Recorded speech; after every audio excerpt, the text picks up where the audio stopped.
Pai do Senhor, meus irmãos, tudo bem com vocês? Seja muito bem-vindo ao meu canal, você que é novo aqui. Estou aqui com meu amigo Wendel para mais um vídeo para o nosso canal. E hoje o assunto é muito importante, muito complexo também, onde muitas pessoas têm uma visão diferente sobre esse assunto, acerca desse assunto, mas nós estamos aqui para trazer uma visão bíblica e a mais verdadeira sobre esse assunto. Eu estou aqui com meu amigo Wendel, um menino que estuda teologia, que tem um conhecimento muito bom da Bíblia Sagrada. Ele vai nos apresentar aqui essa visão, a qual é a visão mais bíblica, a visão mais aceita.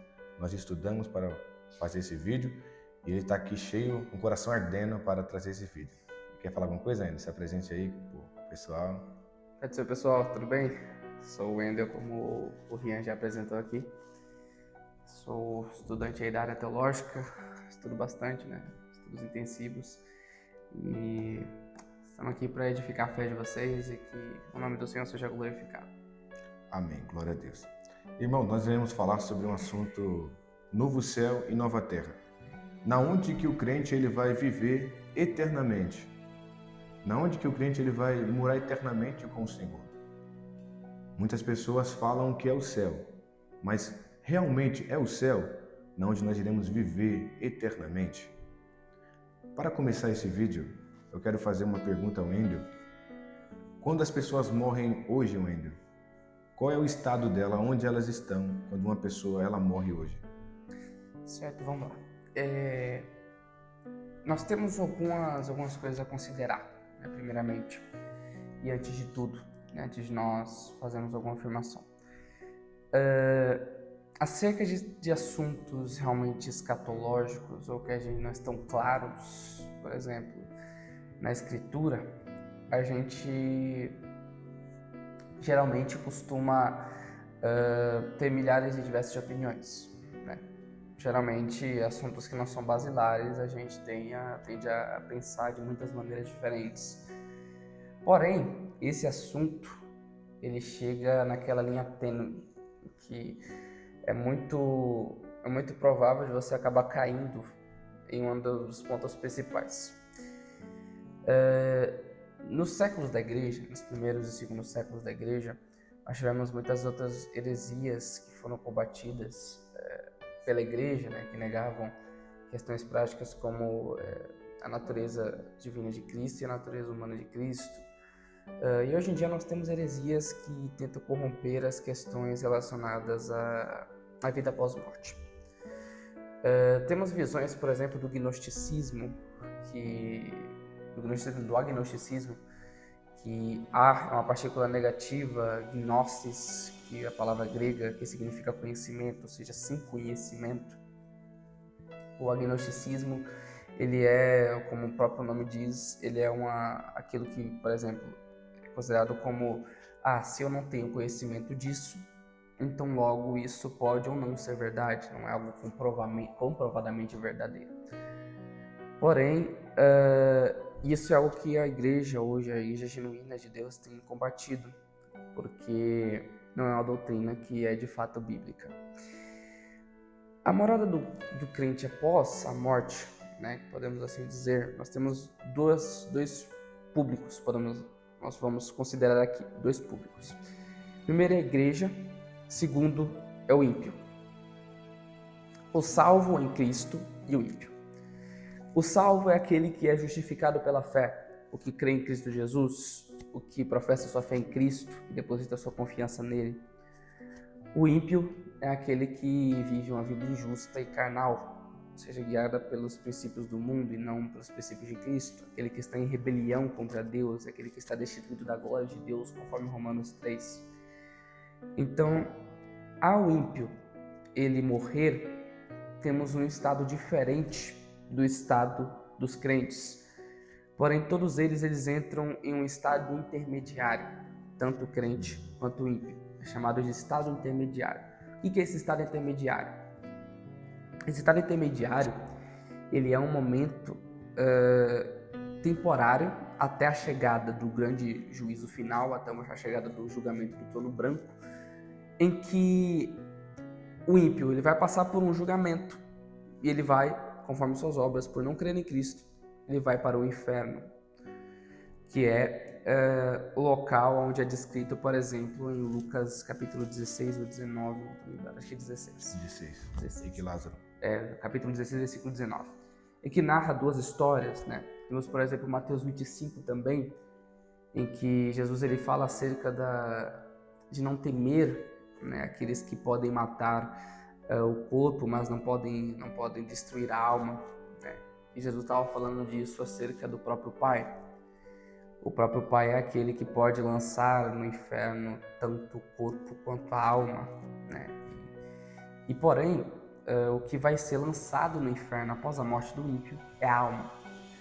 Posteriormente, quando nós tivermos o julgamento do trono branco e tivermos a ressurreição, nós veremos aquilo que é o pico de tudo. Ou seja, corpos serão ressurretos e todos os corpos serão incorruptíveis, tanto os corpos dos crentes quanto os corpos dos não crentes. Uns irão para um local físico de tormento, como são os ímpios. Seus corpos serão incorruptíveis, ou seja, eles serão lançados posteriormente no lago de fogo após a chegada do juízo. E lançado no lago de fogo, eles passarão a eternidade naquele lugar, que é o chamado o Vale de Hinnom, né, que é aquilo que Jesus fez referência ao Vale de Hinnom. Então, essa é a morada do ímpio após a sua morte, é onde o ímpio vai após ele morrer. O salvo nós temos algumas características, né? O salvo em Cristo Jesus, após a sua morte, ele vai direto para os braços de Cristo. Ele vai direto para os braços de Deus, ou seja, ele vai direto para o céu. E esse céu também é um estado intermediário, ele não é um estado eterno. Ou seja, ele não é algo que a gente vai passar toda a nossa eternidade lá. Sim. E isso a gente vai abordar mais para frente, né? E após o julgamento do trono branco, nós teremos a ressurreição, e eles habitarão com corpos incorruptíveis também, só que dessa vez eles habitarão um novo céu e nova terra. Só que isso a gente vai abordar já já. Então, os destinos dos homens pós-morte, agora, sem a chegada do reino em completude, ou seja, de forma plena, é um estado intermediário chamado céu ou inferno, paraíso ou inferno. Então esse é o que a Bíblia nos deixa muito claro.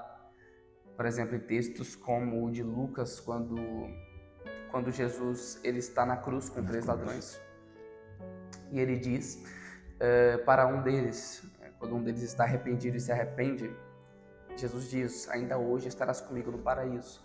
Há uma discussão acerca do original grego, né, entre os adventistas, que eles querem negar que a pessoa ao morrer ela vai direto para o local intermediário, né? Então eles falam, não, ele ali um som da alma. Só que isso aí é uma discussão um pouquinho mais profunda e vale para uma outra ocasião. Mas ali o verbo ele deixa mais claro, porque no grego ele não há vírgulas, ou seja, por causa disso eles colocam isso como um sentido de que porque não tem vírgula no texto grego, então a gente não precisa necessariamente interpretar dessa forma, né? Botar uma vírgula ali, e de fato o que a gente estava falando ali era algo relacionado a eis que eu te digo hoje, estarás comigo no paraíso. Eles alternam o local da vírgula, só que isso é uma inferência, né? Porque você precisa analisar o contexto, toda a língua original, quando a gente vai analisar, a gente precisa analisar plenamente o contexto. Mas isso é uma discussão para outro momento. Mas em resumo e em conclusão, a morada do salvo após a morte, o destino do salvo após a morte é o céu. E o destino do ímpio após a morte é o inferno. Sim. Obrigado, Wendel. Meus irmãos, como o Wendel disse, isso é o estado intermediário, enquanto ainda existe vida aqui na Terra, enquanto os séculos estão passando. Quando o crente ele morre, né, ele vai direto para o paraíso, conforme a parábola do rico e Lázaro, e também o ladrão da cruz, que Jesus disse que hoje mesmo estarás comigo no paraíso. Então, diferentemente do que os adventistas e os testemunhos de Jeová pensam, que quando a pessoa morre, ela dorme, ela está descansando, ela não tem consciência. Segundo esses 2 textos bíblicos, nos mostra que existe sim uma consciência. O corpo ele está descansando sim na terra, mas a consciência ela está com Deus, já ou no paraíso ou no inferno, conforme o Rick Lázaro. E também Paulo ele fala que o desejo dele era partir e estar com Cristo. Está com Cristo. Então, quando a pessoa morre, ela já tem consciência de onde ela está, de onde ela passará a eternidade. Tanto que aquele homem, né, que queria avisar os seus irmãos que ele estava lá no inferno, na parábola do Rick Lázaro, ele estava atormentado lá, ele queria avisar os seus irmãos para não ir para lá também, mas já não era mais tempo. É isso aí então, ainda. Mas agora, irmão, nós iremos falar depois que a terra se passar, depois que passar o arrebatamento, a tribulação, a grande tribulação, onde o crente ele vai viver eternamente com Deus. Muitas pessoas falam que é no céu, que o crente vai morar no céu, que Deus preparou uma morada no céu, que a nossa cidade está nos céus, ok. Mas nós precisamos entender o verdadeiro sentido dessas palavras e é o que o Wendel vai nos explicar agora. Então, Wendel, segundo a Bíblia, no Antigo e no Novo Testamento, na onde o cristão ele vai passar a eternidade com Deus? Certo, vamos lá. Algumas referências a gente vai ter em Isaías, no livro de Isaías.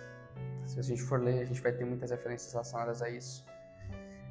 Há duas visões, em especial acerca da morada eterna, né, dos crentes em Cristo Jesus. E essas moradas, elas são algumas posições que nós temos que são questões secundárias, tá? Não são questões principais e basilares. Porém, é importante a gente esclarecer muito bem essas coisas, porque são pontos tênues que podem acabar caindo em linhas principais.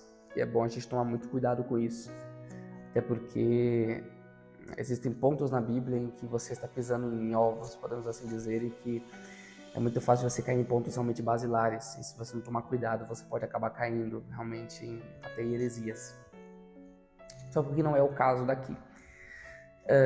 A morada do crente eternamente, nós podemos definir a partir de alguns textos. Né? Nós podemos dizer a partir de alguns textos. Temos textos de Mateus, capítulo número 5, das bem-aventuranças, em que Cristo lhe diz, bem-aventurados os mansos, porque eles herdarão o que? A terra. E aí muitos vão dizer, não, mas aqui está falando sobre o milênio. O milênio que a gente vai viver na terra, né? Que são as três posições, né? A milenista, pré-milenista, histórico, pré-milenista, clássico, enfim.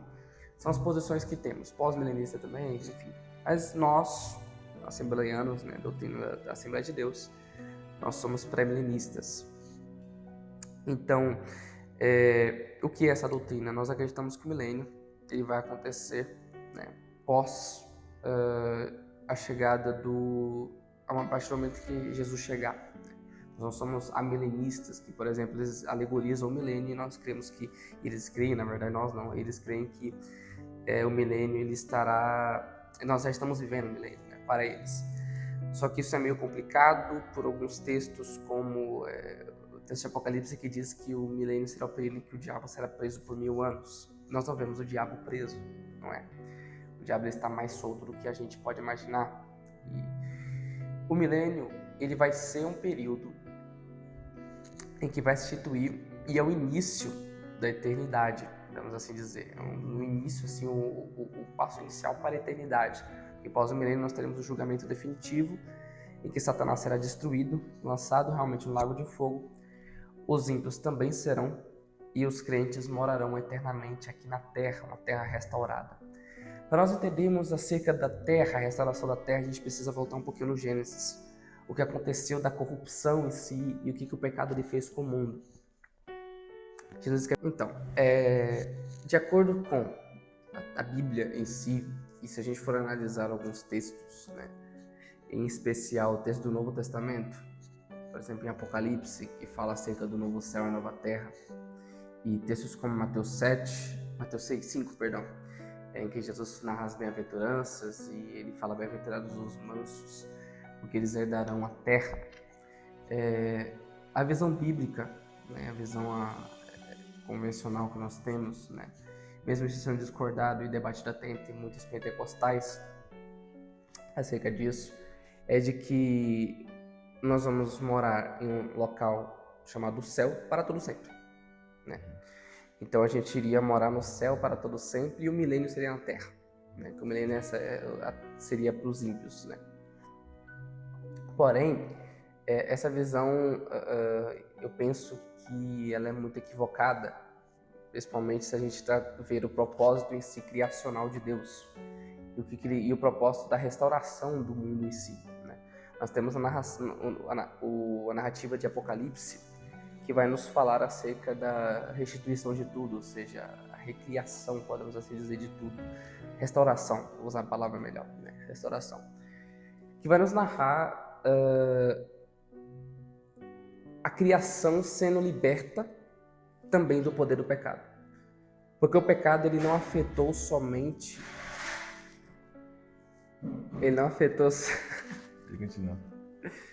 Porque o pecado, ele não afetou somente questões como simplesmente humanas. Ele afetou também a criação. Romanos vai dizer que a criação também está corrompida e ela geme esperando o dia da manifestação da glória de Deus. Ou seja, por causa do pecado, o mundo por si só foi corrompido e a criação passou a sofrer por causa disso. Então, o que nós temos hoje de visões, se a gente for levar em conta que o céu vai ser eterno, o estado intermediário, na verdade não é intermediário, é eterno, a gente vai cair em alguns problemas, como por exemplo, a proposta da ressurreição, que vai acabar sendo vão. Afinal, o céu ele é o destino das almas e nós teremos corpos ressurretos. E se nossos corpos forem ressurretos para nós morarmos em um local que já estávamos morando antes, não faria muito sentido. Então, nós temos a descrição, por exemplo, da Nova Jerusalém, que ela vai descer do céu e ela vai ser aonde estavam todos os crentes e nós passaremos a morar juntos todos, né? Então nós herdaremos a cidade e a terra restaurada ficará junto com a Nova Jerusalém, né? A cidade celestial. Então, por causa do pecado, a terra vai ser restaurada. Teremos novos céus e nova terra, conforme narrado em Apocalipse. E isso vai ser o resultado daquilo que Deus já tinha feito, já fez a partir do Calvário. É a chamada ideia do já e ainda não. O reino de Deus já se instituiu aqui, agora, porém ainda não se instituiu em sua plenitude, não foi colocado em sua plenitude. Isso é chamado da teoria do já e ainda não, né? Que é uma doutrina, né, teológica também, escatológica em especial. E ela define muito isso. A criação sendo corrompida, agora ela espera, ela anela o dia em que Deus há de trabalhar e restaurar toda a criação.